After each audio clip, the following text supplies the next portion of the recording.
አብሳላትና ሀይሚ በዋትሳፕ ተላልከውት የነበረው ቮይስ በእጃችን ላይ ገብቷል። እልህ አስጨራሽና በጣም የሚያናድድ ምልልስ ነበረ። በተለይ ደግሞ መጨረሻ ላይ አብሳላት ለሀይሚ የመለሰችላት መልስ በጣም የሚያናድድ ነበር። የትላንትናውን ቪዲዮ ብዙዎቻችን አይተን ተናደናል።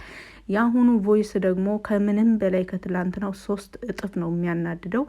እንዴት አብሳላት ግን ብሩክን ይሄን ያክል አውቀዋለሁ ብላ ይሄን ያክል ጥልቀት እንደዚሁ እሷን ራሷን ለብሩክ በጣም ቅርብና በጣም አሳቢ አድርጋ ሀይሚን ደግሞ የብሩክ ጠላት አድርጋ እንደዚህ መልስ ስትሰጥ በጣም ነው ያናደደችኝ። ቮይሱን አስገባላችኋለሁ። ባይዘው እናንተ ብቻ ለመናደድ ዝግጁ ሆኑ። እኔ በጣም ነው ቮይሱን እስከ መጨረሻ እንኳን አላዳመጥኩትም። የሀይሚን እያንዳንዱ መልእክቷ እውነት ስለነበረ እንደ ወዳጅ ቀርበሽን እንደዚህ ለማድረግ መሞከረሽ በጣም ያሳዝናል ስትላት አብሳላት ደግሞ የመለሰችው መልስ በጣም የሚያናድዳል አይደል? ለረዥም ጊዜ አብሮ የቆየ ፍቅረኛ ወይም ደግሞ ወዳጅ ወይም ጭራሽ ምን ልበላችሁ ምን መስላ ራሷን ምን ቦታ አድርጋ ለሀይሚ መልስ እንደሰጠች በጣም ነው የሚያናድደው። እንግዲህ ሀይሚ ታማለች። እሱም የሆነው በትላንቱ ቪዲዮ ምክንያት ከቪዲዮ ቀደም ብሎ እንግዲህ ይህን ዛሬ ይዤላችሁ የመጣሁትን ቮይስ ይህን የድምፅ ምልልስም ጭምር ነው። መግማማት አሉ እማማ ዝናሽ። አብሳላት በጣም እየተግማማሽ ነው ያለሽው። ሀይሚ በእናንተ ምክንያት እንደዚህ መሆን የለባትም። ብሩክም እስካሁን ድረስ እኔ ባንተ እሱ ምን ያደርግ ከዚህ በላይ ምን ይሆን ምናምን እያልኩ ነበር። በብሩክ ዙሪያ ብዙ ጊዜ ቮይስ የማደርገው ታውቁታላችሁ መቼም እናንተ ቤቴን እና በብሩክ ዙሪያ በመጥፎ ለራሱ እንትን ሲል ይሄን ያህል ለምን ትለማመጣታለህ ሀይሚን ምናምን ብለው እንትን ሲሉ ምን አገባችሁ ብሩክና ሀይሚ መካከል አንቺ ለምን እንደዚህ ትይዋለሽ እሱ ለምን እንደዚህ ይልሻል እያላችሁ አትግቡ በመካከላቸው ነበረ እያልኩ የነበረው። አሁን ግን በብሩክና በሀይሚ መካከል ሳይሆን እየገባሁ ያለሁት በብሩክና በአብሳላት መካከል ነው እየገባሁ ያለሁት። እንግዲህ አይታችሁታል የትላንቱን ቪዲዮ ሀይሚና አብሳላት ቀኝና ግራው በኩል ተቀምጠው ቆመው እያወሩ ሳለ እሱ ደግሞ መሀላውን ኦፍ ሰልችቶኛል፣ አቦ ይበቃቸዋል፣ ይሄ ነገር ከዚህ ሙድ መውጣት አለብን፣ በቃ ከዚያ ይልቅ እኔ አስብለታለሁ የምትለው ወይዘሪት አብሳላት ትላንት መተሽ አንቺ እንዴት ነው የምታስብልኝ? ምንድነሽ? ምን ቤት ነሽ አንቺ ለኔ የምታስብልኝ ብሎ ቆፍጠን ብሎ መመለስ ነበረበት። መካከላቸው ቁሞ ዝም ብሎ ያችኛዋ ስትናገር ይችኛዋ ስትናገር ማየት የለበትም ነበር ብሩክም ቢሆን። በጣም ነው ያናደደኝ ትላንቱ ቪዲዮ ላይ ባይዘው ብሩክም ቢሆን በራሱ መሸፈን የሚችላቸው ፓርቶች ነበሩ። እንዴ መታታለች እኮ እሱን አልፋ ተንጠራርታ መታታለች፣ ሀይሚን መታታለች። እንዴ አንዳንዴ ቦታችንን ማወቅ አለብን እንጂ በተለይ ደግሞ ሴት ስንሆን ሴት ልጅ ከምንም በላይ ቦታዋንና ደረጃዋን ማወቅ መቻል አለባት። ሴት ሁኝ ትላታለች እንዴ ደግሞ ሀይሚን አብሳላት ሀይሚን ሴት ሁኝ ብላ ልትመክራት አስባችሁታል? ምክርም እኮ ከሚጠበቅበት ቦታ ነው መውጣት ያለበት፣ መውጣት ካለበት ቦታ ነው መውጣት ያለበት አይደል እንዴ? ሴት መሆን ያለባት እሷ ናት። እንግዲህ ከ2 ቀን በፊት አይታችኋል። ካሜራ በተደቀነበት ቦታ ልትስመው ስትንጠራራ ወይዘሪት አብሳላት ብሩክን ልትስመው። አሁን ይሄ ነው ሴት መሆን ማለት፣ ይሄ ነው ሴትነት ማለት። በጣም ሴት ለመሆን ብዙ ይቀርሻል አብሳላት። እውነት ለመናገር እኔ በጣም ይቅርታ አድርግልኝና በተለይ የሀይሚ የጤና ሁኔታ እንደዚህ ከሆነ በኋላ በጣም ነው የተናደድኩብሽ፣ በጣም ነው ያዘንኩብሽ አብሳላት። ስራሽን አስተካክሊ፣ ተግባርሽን አስተካክሊ፣ ሁኔታሽን አስተካክሊ። በተለይ ደግሞ በብሩክና በሀይሚ መካከል ያለሽን ነገር ጨርሰሽ ውጪ፣ ከመካከላቸው ራቂልን። በእናንተ ምክንያት የሀይሚ የጤና ሁኔታ እንደዚህ መዛባት የለበትም። የኑሮ ሁኔታም እንደዚህ መዛባት የለበትም። ይች ልጅ ቤቷን ለቃላችሁ ወጣች። እሺ ደውላችሁ ጠራችኋት፣ ደውላችሁ ጠራችሁበት ቦታ መጣች። ከዚህ በላይ ምን አድርጊ ነው የምትሏት? እንዴ ስርዓት ይዛ እንዴ! እኔ በጣም ታግሳ ነው ሀይሚ ስታናገራት የነበረው እኮ። ምክንያቱም እዚህ መሀል ተጎጂ ሀይሚ ናት፣ እየተጎዳች ያለችው ሀይሚ ናት። ቤቷን ለቃ እቃዋን ይዛ የወጣቸው ለነሱ ደስታ ለነሱ ቦታ ለመልቀቅ ብላ ነው የወጣቸው። እሺ ይሁን፣ ደስተኛ እስከሆኑ ድረስ የራሳቸው ጉዳይ ብላ በቃ ሁላቸውንም ትታቸው ወጣች።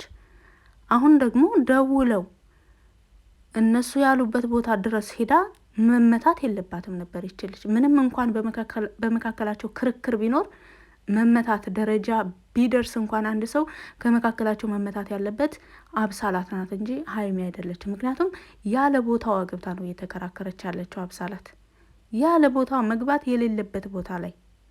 እንግዲህ ቮይሱም ይሄንኑ ነው የሚያብራራው። ባይዘወይ ብዙ እህቶቼ ብሩክ ቆፍጠን በል እያላችሁ አስተያየት ስትሰጡ ሳይ ብዙ ጊዜ ብሩክ ከዚህ በላይ ምን ይሆን እያልኩ ነበረ እኔ መልስ ስሰጥ የነበረው። ነገር ግን እኔ ያላየሁት ለእናንተ የታያችሁ እውነታ ዛሬ ለእኔም ታየኝ። ምክንያቱም በአብሳላትና በሀይሚ ግጭት መካከል የብሩክ ቆፍጠን አለማለት እያስከፈላቸው ያለው ዋጋ፣ በተለይ ሀይሚ እየከፈለችው ያለው ዋጋ የብሩክ ቆፍጠን አለማለት ነው። አሁን ላይ እያየሁት እንዳለሁት ከሆነ የሚያስከብረኝ ወንድ ቢኖር ኑሮ ብላለች እኮ ከአሁን በፊት ሀይሚ። እኔም በወቅቱ ተቃውሚያት ነበር። ወንድ ልጅ ክብሩን ይወዳል፣ ምንም ቢሆን የሚያስከብረኝ ወንድ ከጎኔ ቢኖር አትበይ ምናምን እንደዚህ አይባልም ብዬ ነበረ እየተናገርኩት። ነገር ግን እውነቷን ነው። አሁን እዚህ ጋር ቆፍጠን ብሎ በቃ ለኔ ምንም አታስፈልግኝም ብሎ ቢናገራት፣ አሁን እሱ እያለ ያለው የነገን አይታወቅም ፈጣሪ ነው የሚያውቀው። አሁን ላይ ግን አንቺ ለሰጠሽኝ ላቀረብሽልኝ የፍቅር ጥያቄ እኔ ምንም ብዬ አልመለስኩልሽም ነው እንጂ ያላት እኮ ላንቺ እንደዚህ አይነት ስሜት ለጊዜው የለኝም ማለት ለነገ ሊኖር ይችላል ማለት ነው። ለጊዜው አይታወቅም የነገውን፣ ለጊዜው የለኝም እንደዚህ አይነት ነገር ለምትጠይቅኝ ፍቅር ስሜት ለጊዜው ፈጽሞ የማይታሰብ ነው። ነገር ግን የነገን ደግሞ ፈጣሪ ያውቃል ማለት ምን ማለት ነው?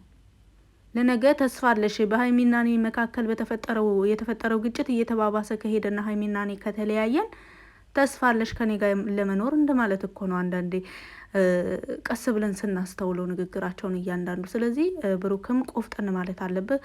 ሀይሚዬ ፈጣሪ ጨርሶ ይማርሽ ነው የምለው። እኔ እንጃ። አንዳንዴማ ከጎኗ ሆኜ ሁሉ እሷ የምትከፍለውን መስዋዕትነት እኔ ብከፍልላት ብዬ እመኛለሁ። እውነት በጣም እየተጎዳች ነው እቺ ልጅ። ቤቷን ለቃ ሄደች። ይህን ሁሉ እንደዚህ በጥፊ ተመታ፣ ደግሞ ጭራሽ ነስር እስኪነስራት ራሷን ስታ እስከምትወድቅ በጣም እንጃ። ለሀይሚ እኔ አላቅም ምን ብዬ እንደምናገር። ብቻ ሀይሚ መክፈል የሌለባትን መስዋዕት እየከፈለች ነው ያለችው። እንደዚሁም የጤናዋን ሁኔታም ደግሞ ባማከለ መልኩ ነው ምንም ነገር ሲሰራ። በተለይ ብሩክ ከጎኗ ነው ያለኸውና ይበልጥ በትኩረት ልታስብላት፣ ለየት ያለ ቦታ ልትሰጣትና ከምንም በላይ ትኩረት ልትሰጣት ይገባል እንጂ ሰለቻችሁኝ፣ ጭቅጭቅ ሰለቸኝ፣ እንደዚህ ምናምን ከማለት ይልቅ በአንተ ምክንያት ወደ ሀይሚ ህይወት የመጣውን ጦስ መመለስ መቻል አለብህ። አንተ ነህ ተጠያቂ። ባይዘዌ በአብሳላት ወደ ህይወታችሁ መመለስ አንተ ነህ ተጠያቂው። እያሳየች ያለችውን ፊት ታውቃለህ። እኔ እኮ ያኔ ዱባይ ልውሰድሽ ምናምን ሲላት ኦኬ እውነት ምናምን ብላ ያንን ሁሉ ስትገለፍጥ ኧረ ይቺ ልጅ እኔ ሁኔታዋ ጭራሽ አላማረኝም ብዬ ነበር። ነገር ግን እንደገና እሷ የተናገረችው እነሱን ለማስታረቅ ብዬ ነበር ምናምን ስትል ደግሞ የእውነት ሊሆን ይችላል ምናምን ብዬ ያውም ደስ ብሎ ነበር። እንደዛ መስዋዕት ከፍላ እነሱን ለማስታረቅ ምናምን፣ ለካ እሷ በሌላ አቅጣጫ የጎነጎነችውና ያሰበችው ሌላ ተንኮል አለ። ስለዚህ እንደዚህ አይነት ነገር ሲኖር ደግሞ ብሩክ ጭራሽ ዓይንሽን ላፈር ብለህ እሷን ከማናገርም ሆነ ከመገናኘት መታቀብ መቻል አለብህ። በተለይ ደግሞ የሀይሚ ሁኔታ እስከሚስተካከል ድረስ አንድ ሰው ወደደ ተብሎ ሙሉ ለሙሉ ከጎረቤትም ከጓደኛም ከማንም ከቤተሰብም ራቅ አይባልም። ነገር ግን በእንደዚህ አይነት እይታ ከሚያዩን ሰዎች መራቅ መቻል አለብን። ወንዶችም ሆን ሴቶች፣ በተለይ ደግሞ ወንዶች አስቀድማችሁ ካልተጠነቀቃችሁ በስተቀር ሴቶች በጣም የሆነ ነገር ስናስብ መረባችን በጣም ረዥም እንደሆነ ማወቅ መቻል አለባቸው። አንዳንዴ ሰርክል ውስጥ ከገቡ በኋላ ነው ወንዶች የሚነቁትና ብሩክ ለሀይሚ አሁንም እንደተናገርኩት ለሞራሏም እንደዚሁ ጭራሽ በአንተ ምክንያት ደግሞ መደብደብ የለባትም። ቆፍጠን ብለህ እኔ አስብለታለሁ እንድትጎጂው እንደዚህ እንድትይው እሱ ሲናገርሽ ይችልሻል። ይሄው ብሩክ እኮ ብዙ አይናገርም። ጭራሽ እኮ የዛሬ 20 ዓመት ጀምረው እስካሁን ድረስ አብረው እየኖሩ እኮ ነው የምትመስለው። አብሳላት ስለ ብሩክ ስትናገር እንደዚህ አይወድም እንደዚህ ይወዳል እንደዚህ ያስደስተውም ምናምን ስትል በቃ ራሷ ለረዥም ጊዜ አብራው የኖረችና በጣም የምታውቀው ነገር ግን ሀይሚ እዚህ ጋር ልክ እንደ እንግዳ ሆና እያዳመጠቻት ነው እኮ የምትመስለው። በጣም ነው የምታናድደው። ከዛውም ብሶ ደግሞ ልማታ ማለቷ እንደገና ደግሞ ስትወድቅባት እንደዛ ፌንት እንትን ስትል ኧረ ካሜራውን አጥፋው፣ በቃ አጥፋው። ያሳሰባት የሀይሚ እዛ መውደቅ ሳይሆን ካሜራ ላይ እየተቀረጸች መሆኗ እኮ ነው ያሳሰባት። ወይዘሪት አብሳላት ሴት ሁኚ፣ ሀይሚም ነግራሻለች፣ ሴት ሁኚ። ደግሞ እገልሽ ነበር፣ እኔ ራሴ እገልሽ ነበር። ሰው እኮ እንዴት ቦታውን አያውቅም? ሰው እንዴት መሆን ያለበትን ቦታ አያውቅም? በዚህን እድሜ ኧረ በጣም ይደብራል። እውነት በጣም ነው የሚደብረው። ሴት ሁኝ። ሴት ልጅ እንደዚህ መሆን የለባትም። እዚህ ጋር በብዙ 100,000 የሚቆጠር ህዝብ ነው እያየሻለው። ለዘላለም ሚዲያ ላይ ሊቀመጥ የሚችል ነው። ምንም እንኳን ከባለ ቻናሉ አንዳንድ ቪዲዮ ቢሰረዙ ተቆራርጠው የሚቀመጡ ትውስታዎች አሉና መጥፎ አሻራ በሚዲያ ላይ ባናስቀምጥ ጥሩ ነው። ሀይሚዬ ጨርሶ ይማርሽ እላለሁ የኔ ቆንጆ። ቆይ አጸፋውን ደግሞ አብረን እንመልሳለን። ስላዳመጣቸው ከልብ አመሰግናለሁ። መልካም ጊዜ